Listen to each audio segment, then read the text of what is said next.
இன்றைக்கு ரமலானுடைய மாதம், நோன்பு நோற்ற நிலையில் திமுகவுடைய இந்த போதை தடுக்க முடியாமல் மக்களால் பாதிக்கப்படக்கூடிய நேரத்தில்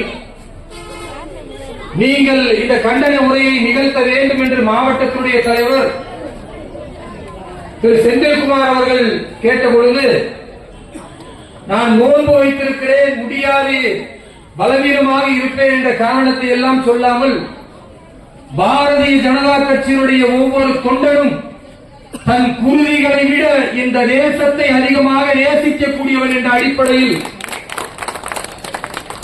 நோன்பு வைத்த நிலையில் இங்கே வந்து இந்த மேடையில் தலைவர்கள் பேசிக் கொண்டிருக்கும் பொழுதே என்னுடைய நோன்பை நோற்ற நிலையில் உங்களுக்கு மத்தியிலே நான் உரையாற்றி இருக்கிறேன். அன்றைக்குரிய சகோதர சகோதரிகளை, திமுகவுடைய ஆட்சி என்பது இன்றைக்கு எவ்வளவு கேவலமாக போயிருக்கிறது என்றால், நம்முடைய பாரதத்தின் பிரதமர் திரு நரேந்திர மோடி அவர்கள் தேசம் முழுக்க எல்லா இடங்களிலும் சென்று அரசின் நலத்திட்டங்களை மக்களுக்கு கொடுத்து அரசின் சாதனைகளை பற்றி தொடர்ந்து பிரச்சாரம் செய்து கொண்டிருக்கக்கூடிய சூழலில் தமிழகத்தில் வரக்கூடிய 18ஆம் தேதி கோயம்புத்தூர் வருகிறார்.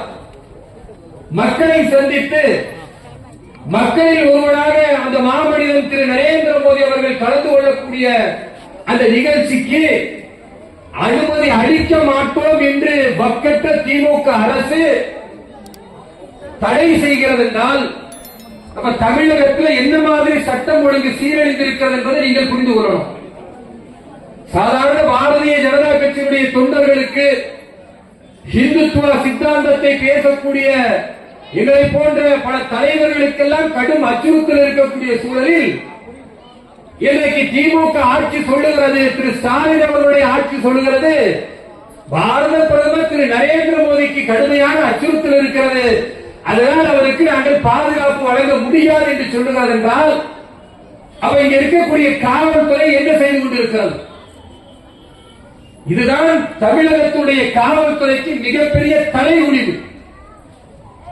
பாரதத்தில் எங்கேயுமே காவல்துறை இப்படி ஸ்டேட்மெண்ட் கொடுக்கவே கிடையாது.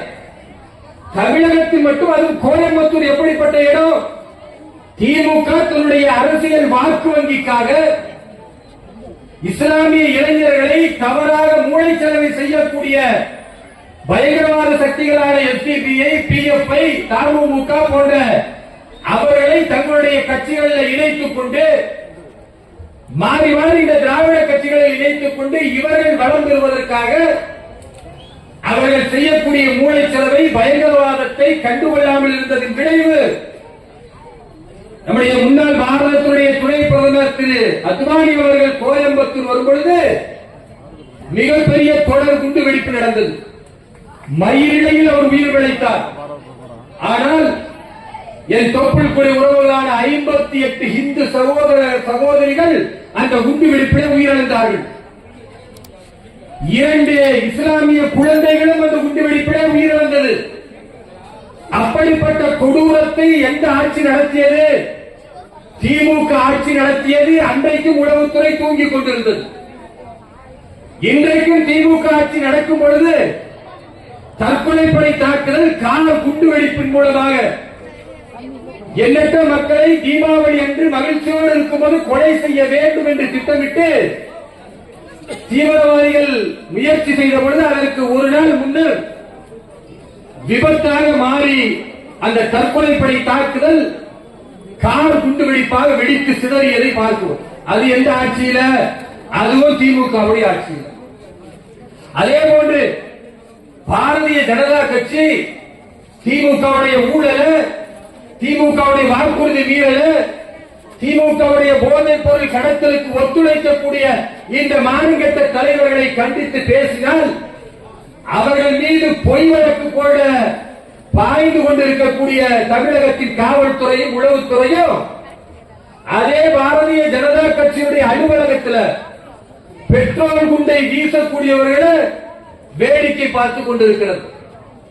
மேலும் ஆளுநர் அவர்களுடைய அந்த ஆளுநருடைய இல்லத்திற்கு பெட்ரோல் கொண்டு வீசுவதை காவல்துறை வேடிக்கை பார்த்துக் கொண்டிருக்கிறது. பாரதிய ஜனதா கட்சியின் தலைவர்கள் RSS என்று சொல்லக்கூடிய ராஷ்டிரிய சுயம் சேவக் சங் என்ற அந்த சுயம் சேவகர்களுடைய இல்லங்கள்ல பெட்ரோல் கொண்டு வீசுவதை காவல்துறை வேடிக்கை பார்த்துக் கொண்டிருக்கிறது. இதெல்லாம் எந்த ஆட்சியில் நடக்குது? திமுக ஆட்சியில் நடக்குது. அப்ப திமுக ஆட்சி என்றால் காவல்துறைகள் கைகள் கட்டப்பட்டு உளவுத்துறை உறங்கிக் கொண்டிருக்கக்கூடிய நிலையில ரவுடிசத்தை தாண்டி, கட்ட பஞ்சாயத்தை தாண்டி, அடுத்தவருடைய நிலத்தை பறிப்பதை தாண்டி பயங்கரவாத செயல்கள் ஊக்குவிக்கப்பட்டு எங்கு பார்த்தாலும் குண்டு வெடிப்பும், எங்கு பார்த்தாலும் ஆபத்தான சூழலும் தமிழகத்தில் இருக்கிறது என்றால் இந்த மாதிரி திமுக ஆட்சியை தமிழகத்தை வைத்து துரத்தி அடிக்க வேண்டியது நம்முடைய கடமையா இல்லையா? அதனுடைய உச்சம் தான் இன்றைக்கு திமுக அரசு சொல்லுகிறது, திரு ஸ்டாலினுடைய அரசு சொல்லுகிறது. பிரதமர் வந்தால் எங்கெல்லாம் எப்படி பாதுகாப்பு கொடுக்க முடியும்?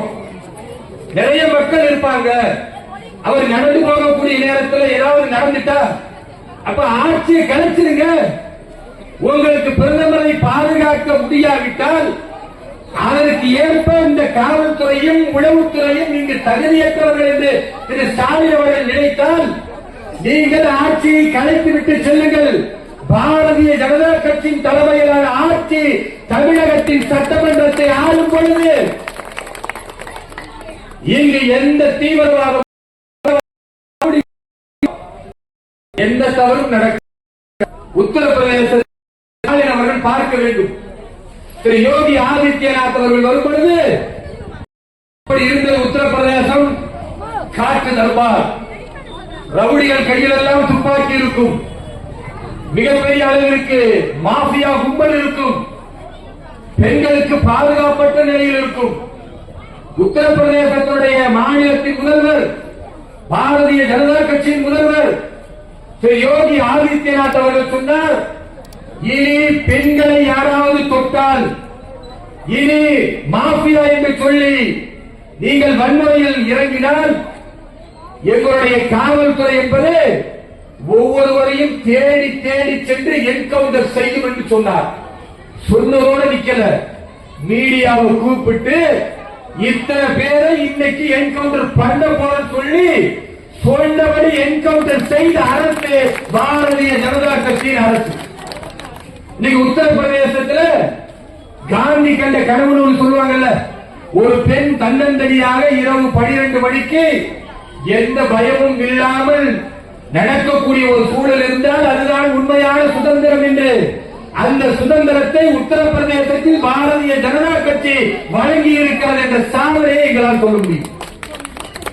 ஆனா தமிழகத்தின் வேதனை என்ன? திரு ஸ்டாலின் அவர்கள் பாரத பிரதமரை கூட பாதுகாக்க எங்களுடைய காவல்துறைக்கு துப்பில்லை என்று சொல்கிறார் என்றால், காவல்துறையை கேவலப்படுத்தி, காவல்துறை எந்த அளவிற்கு உயர்வானது நம்முடைய தமிழக காவல்துறை என்ன சொல்லுவாங்க, வெளிநாடுகளில் இருக்கக்கூடிய காவல்துறை எல்லாம் விட நம்ம காவல்துறை, தமிழக காவல்துறை சிறந்தவர் என்று சொல்லுவோம். அப்படிப்பட்ட ஸ்காட்லாந்து யாருடைய காவல்துறையை விட தமிழக காவல்துறை சிறந்த காவல்துறை என்று சொல்லுவோம். அந்த காவல்துறையை சிறுமைப்படுத்தி கையாளாதவர்கள் என்று நீதிமன்றத்தில் சொன்னார்கள். ஆனா நீதிமன்றம் என்ன சொல்றது தெரியுமா?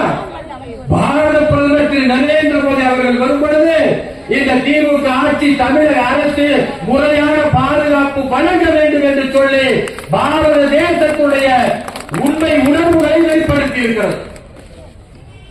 எவ்வளவு மோசமான ஒரு சூழல் இன்றைக்கு தமிழகம் இருக்கிறது பாருங்க. அதற்கு அடுத்து என்ன? இந்த மாவட்டத்தை எடுத்துக்க, இந்த திருவள்ளூர் பாராளுமன்ற தொகுதி என்பது ஒரு ரிசர்வ் தொகுதி, நம்முடைய பட்டியல் சமூக மக்களுக்கான தொகுதி இது. இந்த தொகுதியில் வரக்கூடிய பாராளுமன்ற உறுப்பினர்கள் எப்படி இருக்கணும்? பட்டியல் சமூகத்துடைய மக்களுடைய நலனை பேணி காக்கணும், அனைத்து மக்களுடைய உரிமைகளை பேணி காக்க வேண்டும், மக்களுக்கான அரசின் நலத்திட்டங்களை கொண்டு போகணும். அதுக்கு கொஞ்சம் அறிவு இருக்கும். இங்க திருவள்ளூருடைய பாராளுமன்றத்துடைய உறுப்பினராக இருப்பவர் யார் தெரியுமா? இந்த திருவள்ளூர் எம்பி பேர் தெரியுமா உங்களுக்கு? யாருக்காச்சும் தெரியுமா?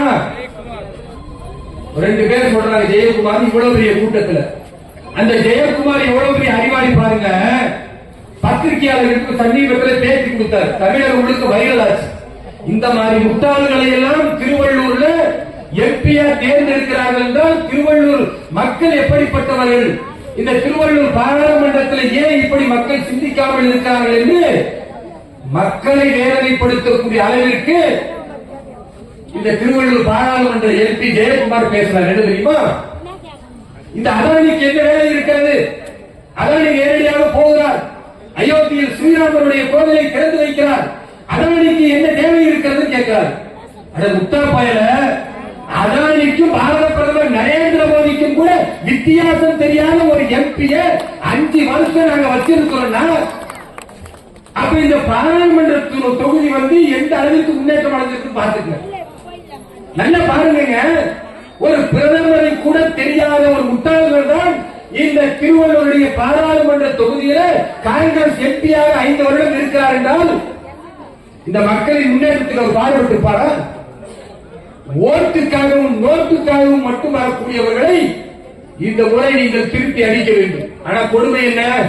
இந்த மாதிரி பைத்தியக்காரர்களை ஆதரிப்பதற்கு நாங்கள் பட்டியல் சமூகத்தின் அடையாளம் என்று சொல்லுகிற திருமாவளவன் போன்ற அயோக்கியர்கள் வர்றதை பார்க்கிறோம். திருமாவளவன் யாரு? அவர் பட்டியல் சமூகத்துக்கு அக்கறை உள்ளவராக இருந்தால், பட்டியல் சமூக மக்களின் மீது துடிப்புள்ளவராக இருந்தால், திருமாவளவன் பட்டியல் சமூகத்தின் மீது பாசமுள்ளவராக இருந்தால் திமுக கூட்டணியில் இருக்க முடியுமா? அது ஏதாவது வாய்ப்பு இருக்கா? கொரோனா காலகட்டத்தில் இதே தயாநிதி மாறன் அவர்களும் திமுகவுடைய TR பாலு அவர்களும் தலைமை செயலாளர் பார்த்துட்டு வெளியே ஒரு பேட்டி கொடுக்கிறாங்க. என்ன தெரியுமா? தலைமை செயலாளர் எங்களை ஒழுங்காக மதிக்கவில்லை, நாங்க என்ன தாழ்த்தப்பட்டவர்களா? நாங்க தாழ்த்தப்பட்டவர்களா? தலைமை செயலாளர் எங்களை அப்படி பார்க்கிறார் அப்படின்னு சொன்ன திருமாவளவன் காரி துப்ப வேண்டாம். ஏண்டா தாழ்த்தப்பட்டவர்கள் என்று திமுகவுடைய 2 அமைச்சர்கள் நீங்கள் பேசினால் அப்ப அதுக்கு தான் உங்களுக்கு ஓட்டு போட்டோமா? எங்களை தாழ்த்தப்பட்டவர் என்று சொல்லுவதற்கு தான் திமுக கூட்டணியில திருமாவளவன் இருக்கிறார்கள் கேட்டுக்கணும். ஆனா திருமாவளவன் என்ன சொன்னாரு? கோழமை சுட்டுதான். அப்போ பட்டும் வராமல் தொட்டும் தராமல் தன் பதவிக்காக திமுக போடுகிற 2 பாராளுமன்ற எலும்பு துண்டுக்காக ஒட்டுமொத்த பட்டியல் சமூகத்தை அடையாளம் வைத்து இந்த பட்டியல் சமூகத்தை கேவலப்படுத்துகிற ஒரு சூழலை செய்தவர் தான் திருமாவளவன். அவர் யாரா? பழைய சமூகத்தின் அடையாளம், பட்டியல் சமூகத்தின் அடையாளம். வெட்கமா இல்ல? எந்த அளவுக்கு மோசனா உங்களுக்கு தெரியும். புதுக்கோட்டை மாவட்டம் பக்கத்துல வேங்க வயல் அப்படின்னு ஒரு கிராமம். அந்த கிராமத்துல பட்டியல் சமூகம் இருக்கிற அந்த பகுதியில நீர் தொட்டி இருக்கு. காலையில நீங்க குடிநீர் பிடித்து கொடுக்கிற அந்த நீர் தொட்டி, காலையில் எல்லாரும் குடிநீர் குடிக்கிறாங்க, உடல்நிலை முடியாம மோசமாகிறது. அப்புறம் என்னடான்னு போய் பார்த்தா மனித மலத்தை கலந்து மிக மோசமான மனித இனத்திற்கு துரோகம் செய்ய ஒரு செயலை ஒத்த செஞ்சிருக்கான். அவன் ஒரு உணவு பலரும் செய்திருக்காரு. என்ன செஞ்சிருக்கணும்?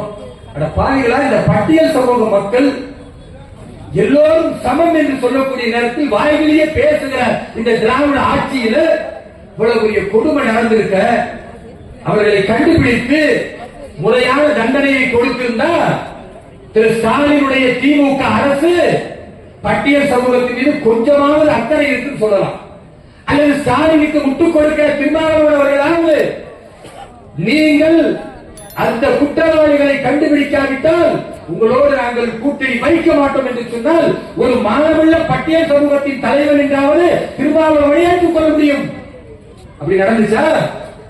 இன்றைய தேதி வரை சம்பவம் நடந்து ஓராண்டு ஆகிவிட்டது, ஈராண்டு ஆகிறது. இன்றைய தேதி வரை அந்த பட்டியல் சமூக மக்களுடைய குடிநீரில் மலத்தை கலந்த பாவிகளை, அந்த துரோகிகளை, அந்த குற்றவாளிகளை இந்த திமுக ஆட்சியில காவல்துறை கைது செய்யாமல் இருக்கிறது என்றால் என்ன காரணம்? பட்டியல் சமூக மக்கள் மீது திமுகவுக்கு அவ்வளவுதான் அக்கறை. ஆனா திருமாவளவன் குதிக்கிறது பார்க்கும். திருமாவளவன் பட்டியல் சமூகத்தை எப்படி உருவாக்குகிறார்? பாரதிய ஜனதா கட்சி எப்படி உருவாக்குகிறது தெரியுமா? இந்த பட்டியல் சமூக மக்கள் ஆட்சியாளர்களாக வர வேண்டும், இன்னைக்கு பாரத பிரதமர் திரு நரேந்திர மோடி அவருடைய ஆட்சியில சுதந்திர இந்திய வரலாற்றில் 12 மத்திய அமைச்சர்கள் பட்டியல் சமூகத்தில் இருக்கிறார்கள் என்றால் அது திரு நரேந்திர மோடி அவர்களின் சாதனை. திமுக ஆட்சியில் சொல்ல முடியுமா? மத்தியில் நாங்கள் கொடுத்த அமைச்சர்களின் பட்டியல் போன்று இன்றைக்கு மாநிலத்தில் எத்தனை அமைச்சர்களை நீங்கள் பட்டியல் சமூகத்திற்கு அளித்தீர்கள் என்று சொல்ல முடியுமா? திருமாவளவன் குரல் கொடுத்திருக்கிறாரா? பட்டியல் சமூக மக்கள் படித்து முன்னேற வேண்டும் என்று பாரதிய ஜனதா கட்சி விரும்புகிறது. பட்டியல் சமூக மக்கள் அறிவார்ந்த மக்களாக வர வேண்டும், சிந்திக்கிற மக்களாக வர வேண்டும், ஆட்சி அதிகாரத்தில் வர வேண்டும், அரசு பணிகளிலே வர வேண்டும் என்று பாரதிய ஜனதா கட்சி விரும்புகிறது. திருமாவளவன் எதை விரும்புகிறார்?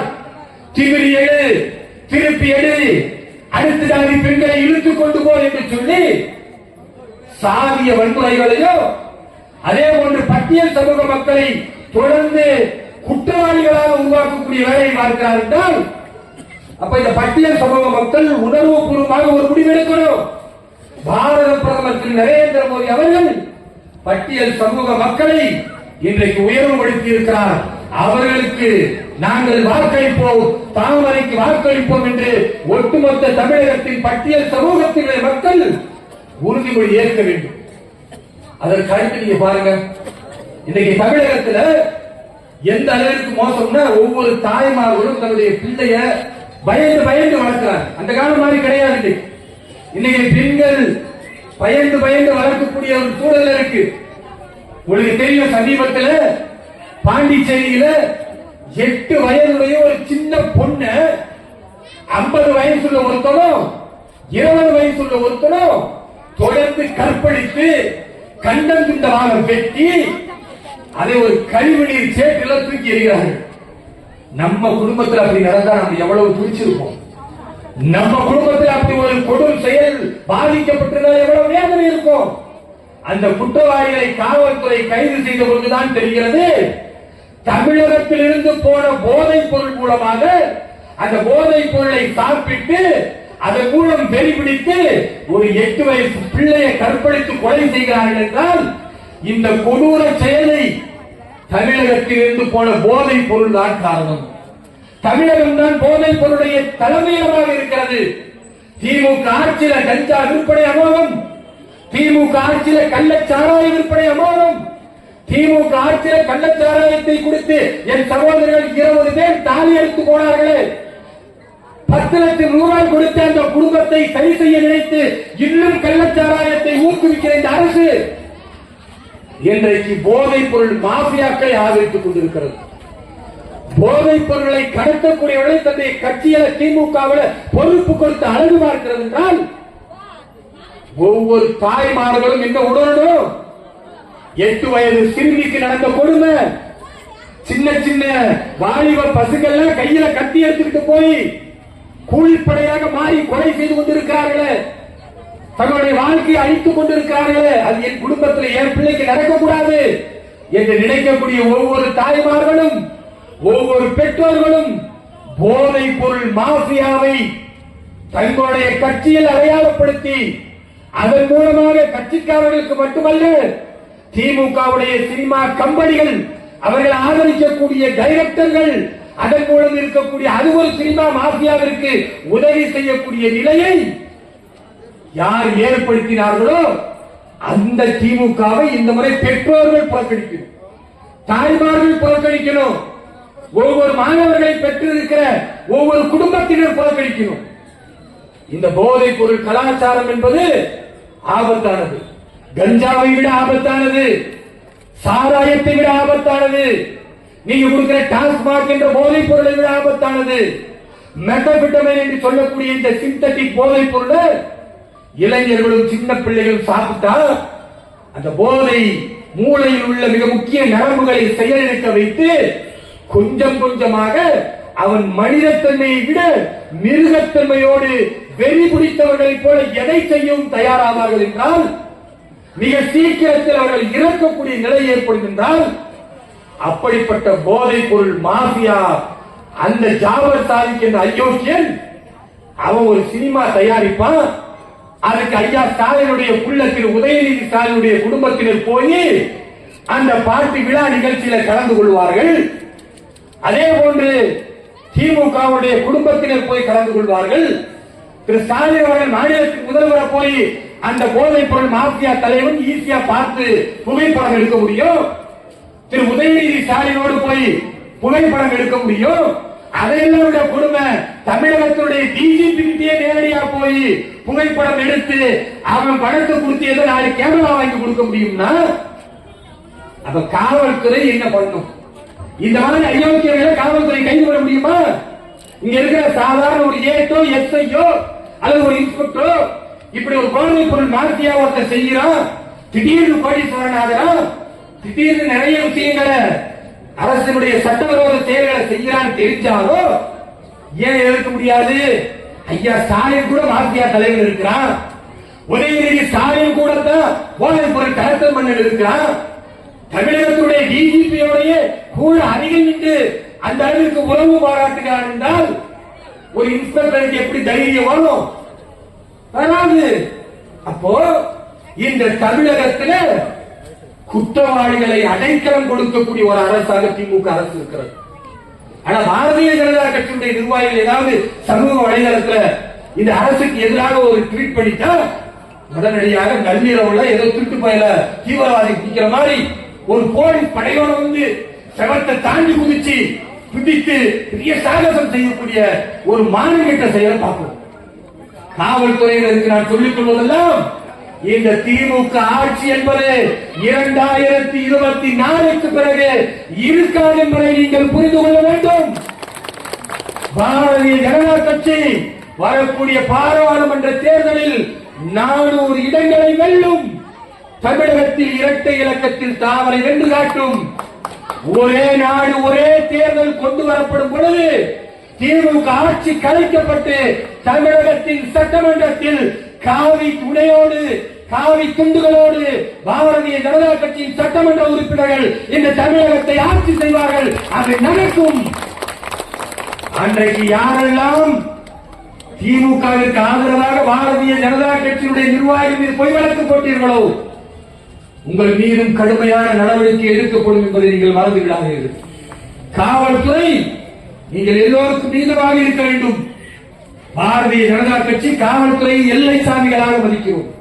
இந்த தேசத்தை பாதுகாக்கிற ராணுவ வீரர்களை எப்படி நாங்கள் மதிக்கிறோமோ போட்டுக்கிறோமோ அப்படி காவல்துறையை மதிக்கிறோம். ஆனால் காவல்துறை திமுகவுடைய ஏவல் துறையாக செயல்பட்டால் பாரதிய ஜனதா கட்சி நிர்வாகிகள் அதை கண்டு அஞ்ச மாட்டார்கள். நெஞ்சை நிறுத்து பாரத் மாதா கி ஜெய் என்ற கோஷத்தோடு நாங்கள் எதையும் சந்திக்க தயாராக இருக்கிறோம். எனது அருமை சகோதர சகோதரிகளே, இந்த போதைப் பொருளை நம் குடும்பத்திலிருந்து தடுப்பதற்கு நாம் முயல வேண்டும். ஒவ்வொரு தெருக்களிலும் வந்திருக்கக்கூடிய தாய்மார்கள் பெற்றோர்கள் சென்று போதைப் பொருள் உபயோகத்தை நாம் தடுத்து காட்டுவோம் என்ற விழிப்புணர்வு பிரச்சாரத்தை செய்யுங்கள். போதைப் பொருளை விற்று அதன் மூலம் ஆதாயம் பார்ப்பவரை ஆதரிக்க திமுகவை புறக்கணிக்க வேண்டும் என்று சொல்லுங்கள். தமிழகத்தில் தாமரையை வரவழைக்க வேண்டும் என்று சொல்லுங்கள். அது பெற்றோர்களின் கடமை, தாய்மார்களின் கடமை, உண்மை தேசபக்தர்களின் கடமை. அதை நாம் அனைவரும் ஒருங்கிணைந்து செய்வோம். திமுகவை அதனுடைய கூட்டணி கட்சிகளை வேரோடும் வேரடி மண்ணோடும் வீழ்த்துவோம் என்று சங்கல்பம் செய்து உறுதிமொழி ஏற்று இந்த வாய்ப்பிற்கு நன்றி கூறி விடைபெறுகிறேன். எல்லா புகழ் நிறைவதற்கு ஜெயஹிந்த், வந்தே மாதரம், பாரத் மாதா கி भारत माता की भारत माता की वंदे वंदे वंदे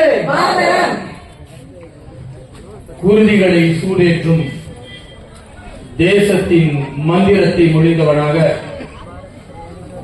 பாரதிய ஜனதா கட்சி திருவள்ளூர் கிழக்கு மாவட்டத்தின் சார்பாக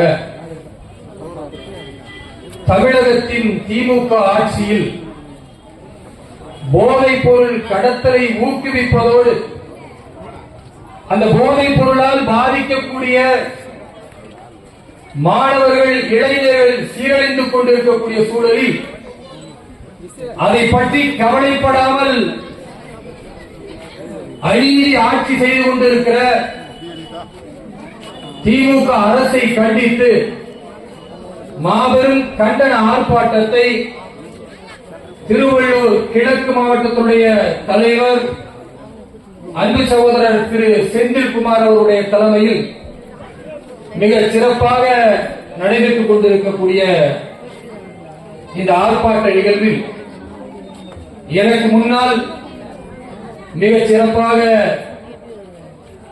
தன்னுடைய கண்டன உரையை நிகழ்த்திய அருமை சகோதரி பாரதிய ஜனதா கட்சியின் மாநில செயலாளர் டாக்டர் அனந்தபிரியா அவர்களே,